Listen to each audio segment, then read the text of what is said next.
génnal ci li nga nekk waxal ak kii. jaara nag day fu mu jëm jaara dictateur la. kii boo ko mayee kanam bu kii nii rek yërëmtu rek doo ko fi gisaat. bàyyi ma xooy napp rek teg ko. wallaay loolu nga yaakaar. doo dem de fii ngay toog. yaa ngi miinal internet yi li nga leen miinal ba pare bëgg leen a abandonné waaye ñu am leen ful la bu demee rek dem leen yéen tamit ñun ñëpp dem man sax damay dem bu boobaa na toog. ay waay jëlee. waxuma dëgg. fu nit ñi jëm yow instant bi yaa fi bàyyi ñëpp de. internet yi sax yaa leen fi bàyyi. ma ne ko. dem ma ne ko dem. jaara. ak fu ñu jëm. dama jaaxal kon nañ toog moo gën a wóor. ndax yàlla xel de lii démb nag comme ni nga ko waxee jaara conseil des ministres njiitu réew mi le président Bassirou Diomaye Diakhar Faye présidé na ko ci teewaayu premier ministre am ak ministre gouvernement bi ba tax na nag communiqué du conseil des ministres du mercredi 8 mai 2024 mu ne njiitum réew mi le chef de l'État son excellence monsieur Bassirou Diomaye Diakhar Faye a présidé ce mercredi 8 mai 2024 la réunion hebdomadaire juróom-ñaari fan yu nekk lay am du conseil des ministres au palais de la république ca palais ba ca boppam foofee lay amee. ba muy ubbi nag ay kàddoom à l'entame de sa communication le président de la république a rappelé au gouvernement la place primordiale de la pêche dans le développement économique et social du Sénégal moom son excellence Bassirou Diomaye Diakhar Faye ba muy ubbi ay kàddoom nag daal dinay xamal daal waa gouvernement bi ci boppam maanaam napp gi ni mu nekkee am farata ci lu jëm nag ci wàllu dundinuk askan wi ci lu jëm ci wàllu koom-koom waaye it lii nga xam ne nag rawatina daf cee teg ne déglul de daf cee teg ne notamment la pêche artisanale qui est une source importante de revenus pour une partie de la population alhamdulillahi rabbil alamin son excellence président de la république Bassirou Diomaye Diakhar Faye daal dinay xamle ne napp gi ni mu amee solo ci lu jëm ci wàllu dundinuk askan wi le ci wàllu koom-koom waaye nag rawatina napp gi nga xam ne mooy napp ak cosaan gi xam nga bateau yi ngand yi nag loolu rek lañ doon gis daal di daanaka rey ñi nga xam ne ñoom ñooy waa réew mi mais moom waa réew mi la indi mu ne rawatina nag napp ak cosaan gii nga xamante ni nii lu bëri ci askan wi ci boppam ca loolee la ñuy daal di kon yëngu à cet égard le chef de l'État njiitu réew mi ci boppam daal di ne sàkku nag ci gouvernement bi nu daal di jël matukaay yi war yëpp ngir mën a nag téye alal ji nga xam ne ñun ñoo ko moom te mu nekk ci biir géej gi di ay ressources halieutiques sàmm ko tamit maanaam protéger ko ñi nga xam ne ñoom ñoo yëngu ci wàllu woowee nag seen xam-xam màccata les professionnels de la pêche artisanale ci boppam dégg nga ñu jàpp leen taxawu leen ngir mbir ma ne pour ce faire il a appelé à la révision du code de la pêche maritime et à son application rigoureuse xam nga collectivité territoriale ni mu amee code wàllum yoon code pénal ni mu amee code noonu la pêche amee code. waaw le code pétrolier noonu tam la wàllub napp gi ci boppam amee ab code maanaam ab régal boo xamante ni nii moo koy doxal ca nit ña moom la ñuy sukkandiku li nekk santaane yi ñu koy def li nga xam ne tam moom mooy tere yi tamit ñu ba ko loolu yëpp dañ ko ci bind mu ne nag kon wàllub code boobee nañu koy appliquer waaye yemul ci nañ ko appliquer kese de déedéet dafa ne nañu ko def ci fulla ak fayda joo xam ne bu mu am benn bàyyi dégg nga loolu à son application rigoureuse le président de la République a souligné dans ce cadre moom président de la République ba pare dellu soit na nag ci lu nga xam ne nee na farata la l'impératif de renforcer matukaay yi nga xam ne dafay nekk ngir ñuy xeex lépp lu jëm ci lu defuwul ci wàllu napp gi nee na nañ ko loolu li xeex mbir mi ci boppam nañ ko gën a kàttanal gën koo doole de renforcer les dispositifs de lutte contre les activités de pêche illicite napp gi tamit am na ci lenn loo xam ni lu defuwul la te nit ñi ñu ngi koy def nee na loolee tamit nañ ca taxaw ngir ñu daal di koy dakkal il a en outre mis l'accent sur l'urgence de la définition d'une politique nationale de gestion durable des ressources halieutiques par le biais d'un programme spécifique impliquant les chercheurs et des partenaires bien ciblés yemu ca parce que xam nga lépp loo gis tamit dafa am wàllum xam-xam ak lu ni mel nee na wàllum napp gi ci boppam dañoo war a taxaw ak suñu alal ji nekk ci biir géej gi di ressources halieutiques programme bi nga xam ne li ko tax a jug nag du lenn lu dul jàppale ñi nga xam ne ay boroomi xam-xam lañ ca ne ca waaye tamit ay partenaires yoo xam ne tamit sugu dañ leen di ciblé nekkul na ñëpp la de mu ne déedéet après avoir salué la publication ginnaaw nag ba mu rafetloo nee na mbir mi ñu ngi ko def juróom-benn fan ci weeru mai 2024 ministre li ñu dénk lépp lu jëm ci wàllu napp gi dénk ko tamit wàllum matukaay bànqaas yi nga xam ne ñoom ñoo nekk ci wàllum géej gi di infrastructure maritime. mooy ndaw si Diouf. mooy ndaw si ginnaaw ba mu siiwalee liste bateau yi nga xam ne moom la ñu jox ndigal léegi ngir ñuy napp ci suñuy waax. dégg nga te wàllu bi yoon ci boppam santaane ko moom njiitu réew mi ginnaaw ba mu rafet loolu ni mel ba pare daal dinay sàkku nag ci gouvernement bi yëpp xamal leen tamit ñu yenu li nga xam ne moom mooy wàllu yorinu napp googu te mbir mi leer lii la xam le dégg nga loolu. ndax président bëggul. lëndëm moom Diomaye waaw mu ne le chef de l'État a rappelé au gouvernement l'importance qu'il porte à la transparence de la gestion du secteur de la pêche parce que Diomaye bëggul lëndëm nay leer. Merci beaucoup Diar à ce sujet mu ne il a demandé l'audit du pavillon sénégalais et l'évaluation des accords et licences de pêche xam nga li ñu doon wax mi ngi bëgg a dikk li ñu doon wax naan gars yi kat nee nañu ay sénégalais lañ waaye koo ca gis ma nga tudd Dominique Rousseau Jean-Marc François Laurent Blanc ak Leboeuf ak Leboeuf te nee na ñoo yaay ay sénégalais lañ xaw ma Leboeuf xaw ma la vache ba tax na nag mu ne mbir mi ci boppam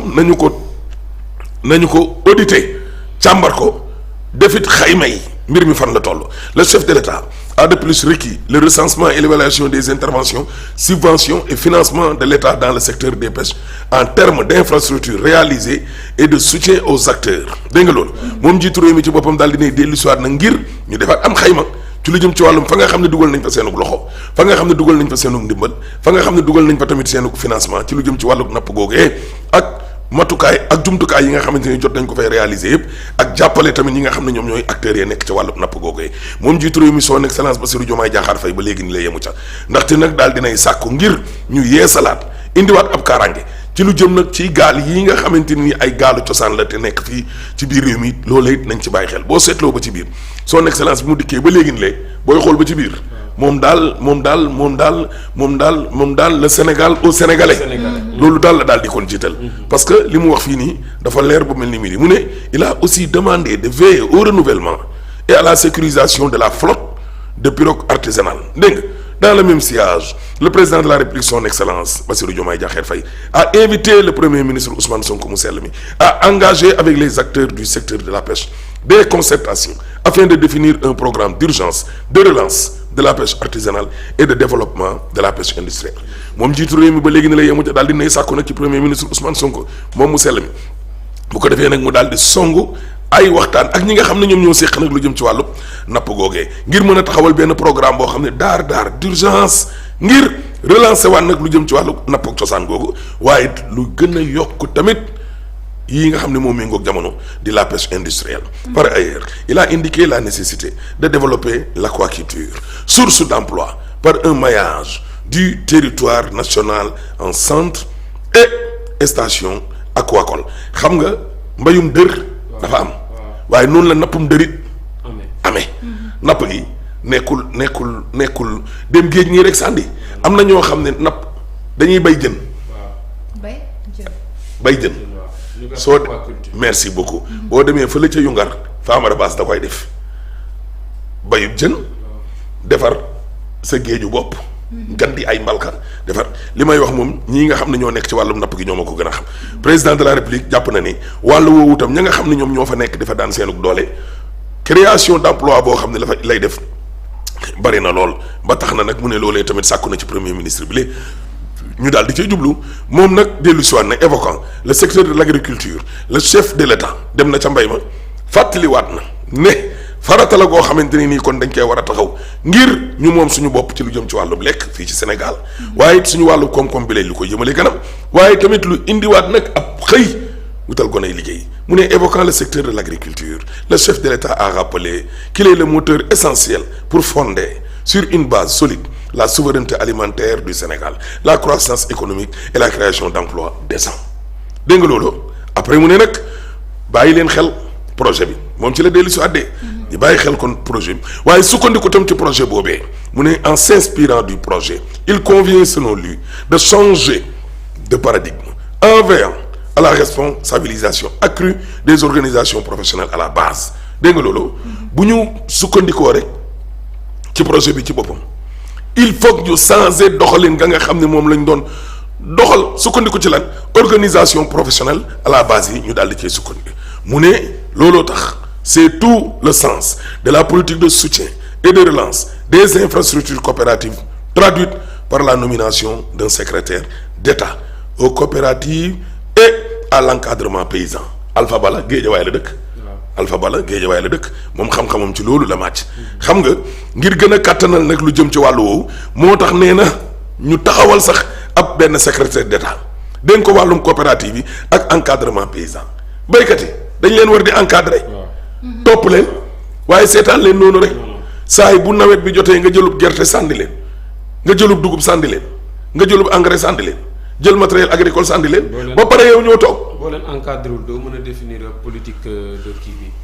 de commercialisation. merci beaucoup waaw il faut nga encadrer leen nga xam ñaka la ñuy jëndee ngeen waxtaan ba jubboo. mango au lieu étranger di ñëw di ko jënd di yóbbu. merci beaucoup. mu ne le président de la République son excellence Bassirou Diomaye Diakhar Faye a demandé au ministre de l'agriculture sàkku na ci ministre bi nga xam ne moom lañ dénk lépp lu jëm ci wàllu mbay mi de la souveraineté alimentaire et de l'élevage et au secrétaire d'État aux coopératives et à l'encadrement paysan de proposer la revue et l'actualisation de la loi d'orientation agro-sylvo-pastorale. dégg nga loolu daal dinay sàkku nag ci ministre bi nga xam ne moom lañ dénk lépp lu jëm ci wàllu mbay dénk ko tamit lépp lu jëm ci wàllug càmm gi waaye it ak secrétaire d'État bi nga xam ne moom laa doon tudd léegi ni le dañu dénk ko nag lépp lu jëm ci wàllum coopérative ak encadrement paysan ñu daal di proposer ab revue yemuñ ca waaye itam xoolal xam nga mbir da ngay dem ba ci biir da nga ko war di actualiser sa site sax boo ko ubbee ba ko dem ba ci suba boo ñëwaatee di nga bësaat entrée dégg nga loolu gën a yeesalaat nag lu jëm ci wàllub benn loi d'orientation la foo xam ne nit ñi danañ fa jaar sukkandiku ca ci lu jëm ci wàllub mbay mi ñu la doon wax léegi ni le di agro-sylvo-pastoral la révision de cette loi dégg nga s'inscrit notamment dans une perspective de renforcement de la place fondamentale des organisations professionnelles du monde rural dans la gouvernance de ce secteur vital te nag lu jëm ci wàllu woowu dana gën a kattanal tamit lu jëm ci wàllu mbay mi waaye it soob ca ña nga xam ne ñoom ñooy organisation professionnelle parce que ñi nga xamante ni nii sugu ñoom ñoo nekk ci monde rural boobu lu jëm ci wàllum secteur wii di wàllu mbay mi am na ca ñoo xamante ni nii seen xam-xam ca loolee la màcc jëm te nag nguur gi bu waxee ne kon dafa bëgg a doxal mbir ma ala kulli alim il faut mu joxante loxo ak ñooñu lu jëm ci wàllu fàggandiku inondation yi parlant de la prévention des inondations njiitu réew mi ci boppam son excellence Bassirou Diomaye Diakhar Faye daal di nay sàkku ci premier ministre Ousmane Sonko mu daal di gaaw jóg teg na ca ni dès à présent déggoo ma de na gaaw jóg daar moom ministre yëpp service de l'État et acteurs territoriaux collectivités territoriales yi nga xam ne kon ñoom la mbir mi laal ngir ñu taxawal ab plan national boo xam ne ngir fàggandikul la waruñoo xaar ba inondation yi ni këtt ni jonn ndox mi dugg suñu biir nga naan ay plan Orsec ak léeg-léeg ñu ne déedéet ab fàggandiku la gaaw ngir yore nag wàllub inondation yooyu dégg nga loolu mu ne le chef de l'État parlant de la prévention des inondations le chef de l'État a demandé au premier ministre Ousmane Sonko d'engager dès à présent tous les ministres services de l'État et acteurs territoriaux concernés à proposer un plan national de prévention et de gestion des inondations dégg nga loolu kon moom affaire inondation yi moom a ngay jiitu le président de la République a invité le ministre de l'hydraulique wàllub ndox wàllub assainissement ngir daal di taxaw daar ngir lan nee na pour identifier xam gox yi nga xamante ni kat dañ di doon ab farat gaaw ñu daal di koy defaraat gaaw balaa nawet bi di daal di dikk def fa jumtukaay ak matukaay brigade nationale des sapeurs-pompiers taxaw ca lu ni mel ak ñan xanaa génie militaire waaw kon boog bal ba tàkk na mu ne dans ce cadre il a demandé au ministre de l'hydraulique ndox ba tey assainissement ba tey jëlee ngir mu jóg taxaw ci ndigalu kan ak koy superviser le premier ministre Ousmane Sonko dégg nga loolu une communication hebdomadaire en conseil des ministres sur le suivi des actions de prévention et de lutte contre les inondations sàkku na ci ministre assainissement jaaram ak hydraulique premier ministre bi di ko surveiller nee na ko àllarba bu ne bëgg naa bu ñëwatee fii toog ci kanamu taabal ji yow ministre bi premier ministre supervisé la ngay def communication ci wàllu inondation yi àllarba bu ne xam nga kii lii mooy dama marquage à la kilo chaque àllarba yow war nga ñëw wax ñu ne ñu inondation yi kat lii laa def ci juróom-ñaari fan yi loolu mooy génnal bureau bi dem dugg ca poto ya wàcc ca terrain ba di xuus jàll ku lay gunge mu ne ko premier ministre Ousmane Sonko yaa ngi may dégg su loolu dañ leen yónnee yàkkamti leen dégg nga acca ñu dem ca beneen point mu ne au titre de son agenda diplomatique dégg nga dem ak dikk njiitu réew mi son excellence le chef de l'État a informé le conseil xamal na ministre yépp sa participation au sommet de l'organisation de la coopération islamique du OCI bi nga xam ne amal nañ ko les 4 et 5 mai 2024 ca Banjul ci Gambia sama réew. Enfin le président de la République est revenu sur sa visite de travail dem noonu doo yóbbu ko woon Côte d'Ivoire de déedéet waaye tamit dékkalaat nag cosaan xarito suñu diggante ak ñoom revenu sur sa visite de travail et d'amitié en République de Côte d'Ivoire effectué le mardi juróom-ñaari fan ci weeru mai 2024 il a ainsi gërëm na sant na remercier le président Alassane Dramane Ouattara ngir lan gàttandu bi nga xam ne kon gàttandu nañ ko pour l'accueil chaleureux et l'hospitalité généreuse qui lui a réservé loolu la Sénégal ak Côte d'Ivoire mos a seq loolu yëpp xamal na ko démb kon ministre yi dégg nga loolu dans sa communication jóge naa ci Diomaye de li may wax ba léegi nii Diomaye moo doon wax waaye lii tax conseil des ministres di yàgg dégg nga loolu ñëw naa ci ko sell ki dans sa communication le premier ministre Ousmane Sonko a fait part moom it xamle na ne àjjuma jële ñu génn ñetti fan ci weeru mai jaare 2024 amal na ab conseil interministériel ñu jagleele ko lan wàllum campagne agricole 2024 il a mis l'accent sur la détermination du gouvernement à opérer une rupture systémique au niveau des mécanismes de subvention afin que les moyens financiers consentis par l'État soient effectivement affectés aux réels ayants droit moom premier ministre Ousmane Sonko daal dina xam le ne àjjuma jële ñu génn ñetti fan ci weeru mai ci 2024 amal na benn ndaje conseil interministériel la ñoom ministres yi ñoom ñoo ko seqoon dégg nga loolu ci campagne agricole 2024 di wàllu mbay mi moom Ousmane mu sell mi moom daal xam le ne gouvernement bi ci boppam taxaw nañu nag te duñu bàyyi ak détermination ngir indi kon ab rupture la woon lañ bëgg mu won ni ñu ne ko ci lan mu ne xanaa nit ñuy subventionné lépp loo xam ne rek alalu nguur gi la ñu jël ko di ko joxe baykat yi moo xam engrais moo xam jiw gi moo xam matériel agricole Ousmane ne dinañ ci am fulla ak fayda ju toll ni dëkk bi jébbal ko ñi nga xam ni ñooñu rek nag ñoo ko yeeyoo te ñoom ñoo ko war a jotit di les ayants droit le premier ministre ba tey jële de a également signalé l'urgence relevée par les acteurs de tenir une réunion du conseil supérieur d'orientation agro-sylvo-pastorale qui sera présidée par le président de la République son excellence Bassirou Diomaye Diakhar Faye waa mbay may wax de nee nañu farata la gaaw ñu amal ab conseil supérieur déggal conseil supérieur ci wàllu mbayum dër mi te lan nga doon dégg ay conseil supérieur de la magistrature ay de xoolal bi yoon conseil supérieur u baykat yi agro-sylvo-pastoral ñu ne koy présider ñu ne xanaa doomu baykat bi son excellence doomu Ndiaga Ñaaw c'est un cultivateur dégg nga le président de la République son excellence Bassirou Diomaye Diakhar Faye le premier ministre yamu ca a aussi informé le conseil yëgal na démb ministre yëpp fan la liggéey yi nga xam ne moom la ñu yëkkati ngir nag lu jëm ci wàllu wàññi njëg yi waaw kay waay mu sell mi Ousmane Sonko dama ne indiwaat na nag wàññi njëgal dund gi nga xam ne nee na farata la nu ma gën a gaaw waaye ñu war koo encadrer lal ab plan d'urgence gaaw daar gouvernement bi war a def lu ni mel dégg nga ñu càmbaraat lépp nag programme yi projet yi mais ñaata doomu aadama tamit sa waay ñoom ñooy liggéeyee ci administration bi ak koppar gi nga xamante ne moom moo ca war a dem tamit le premier ministre a aussi informé le conseil de l'évolution des travaux consacrés aux mesures de réduction des prix des produits de première nécessité au cadrage du plan d'action d'urgence du gouvernement et à la revue générale des programmes des projets ainsi que du capital humain et des ressources budgétaires il a mon premier ministre par ailleurs yëgal na informé le conseil ministre yi démb ak président de la république na dana teewee nag ab réunion présidera une réunion interministérielle de revue des diligences préparatoires du pèlerinage à la Mecque édition 2024 dégg nga loolu wala demu Màkka gi moom Ousmane Sonko xamal ne démb ministre yi ak président de la république ne ko du yàgg dara dana teewee ab ndaje moo xam ne ngir waajtaayu aji Màkka gi nga xam ne mooy baytullaahil haram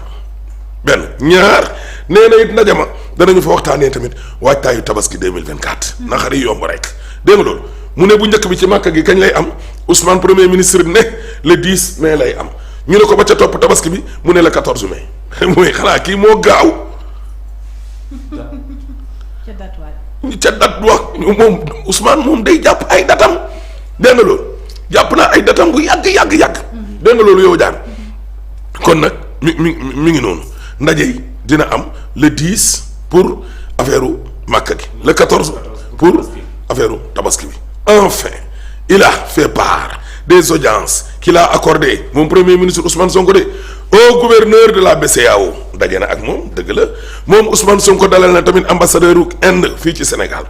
dalal na tamit ministre en charge de l'agriculture wàllu mbay bu royaume d'Arabie Saoudite au titre de la communication des ministres ba léegi ni la de Diomaye ak Ousmane ñoom ñoo wax li ma wax nii yëpp Sonkoy Diomaye mooy Sonko Sonkoy Diomaye mooy Sonko léegi nag ñu ne lan la ministre yi wax communiqué bi ne au titre de la communication des ministres le ministre de la communication dégg nga loolu des télécommunications et du numérique moom Aliou Sall sama collègue ba woon député te mu nekk ministre léegi a fait une communication sur le projet de Sénégal Connect Paax moom mooy XPTN le ministre de la santé et de l'action sociale wàllu wér-gu-yaram a fait une communication sur les projets hospitaliers moom ci loolu la waxtaan démb ci projet ci wàllum hôpitalier ñoom it seen le ministre de l'agriculture wàllu mbay moom lañ doon wax de la souveraineté alimentaire et de l'élevage moom communication tamit daal dina koy jaglelee lépp lu jëm ci wàllu bilan wu campagne commerciale gerte gi 2023 daaw la de campagne bi ñu génne nii 2023 2024 ci wàllum bilan ba lañ doon def état continuité la préparation de la campagne de production agricole 2024 mooy maanaam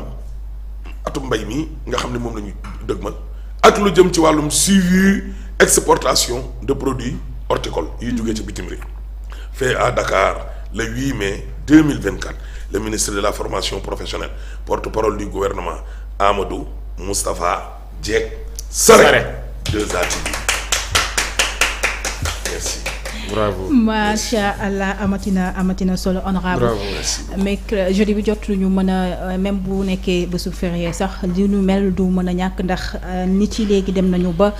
tàmm ko conseil des ministres bu jotee mercredi jeudi dañuy ñëw 2ATV ngir honorable càmbar leen lu jëm ci wàllum communiqué ak la ñu tënkee ci conseil des ministres donc amatina solo lu ñu koy ñu def jàngat. waaw ci li nga xamante ni moom la ñu jot a tënk wala sax yow moom nga.